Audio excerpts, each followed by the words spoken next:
स्वागत है आप लोगों का इस वीडियो में। बेसिक क्वेश्चन है, देखते हैं।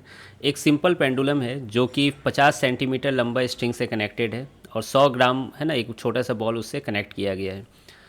The ball is pulled aside so that string makes an angle of 37 degree, है ना। तो बॉल शुरू में यहाँ पे होगा, उसको खींच के है ना यहाँ पे लाया गया जब 37 डिग्री एंगल बना रहा है। तो ये इनिशियल पोजीशन है और यहाँ से छोड़ दिया गया, रिलीज कर दिया गया। तो यहाँ की इनिशियल वेलोसिटी क्या हो जाएगी? 0 हो जाएगी।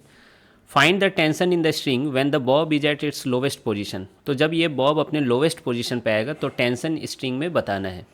तो बना दूं क्या? यहाँ एफ बी डी यहीं पर बना देता हूँ। तो यहाँ टेंशन टी बी लगेगा ऊपर, ठीक है। नीचे क्या लगेगी? एम जी लगेगी।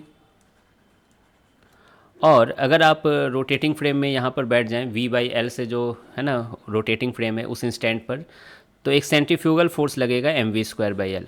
बाकी आप इनर्शियल फ्रेम से भी लिख सकते थे, T B minus m g equal to mass into acceleration, acceleration v square by l. बात वही होता है, मेरी आदत ये थोड़ी सी हो गई है। अब रोटेटिंग फ्रेम में आपको नेट फोर्स 0 महसूस होगा, वो है ना रेस्ट पे लगेगा। तो टेंशन क्या हो जाएगा? M g plus m v square by l के बराबर, ठीक है। ऊपर का वैल्यू इक्वल टू नीचे का वैल्यू। अब मुझे टेंशन निकालना है, बस काश मुझे वी की वैल्यू पता चल जाए, है ना, किसी तरीके से। तो उसके लिए क्या करना है? एनर्जी कंजर्वेशन लगा लेना है।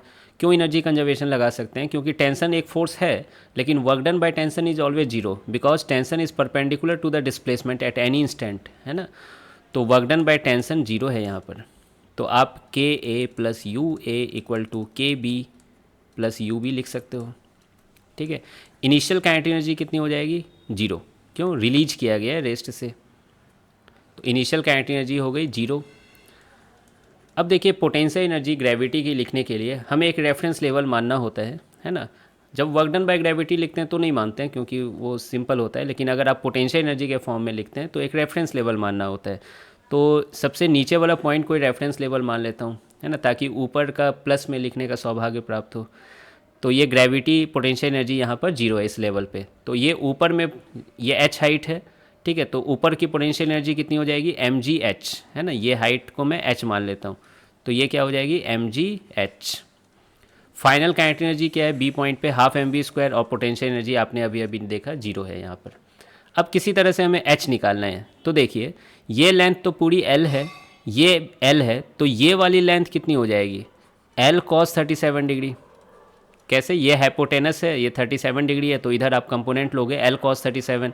कॉस 37 कितना होता है? 4/5 होता है, तो 4l/5 हो जाएगा।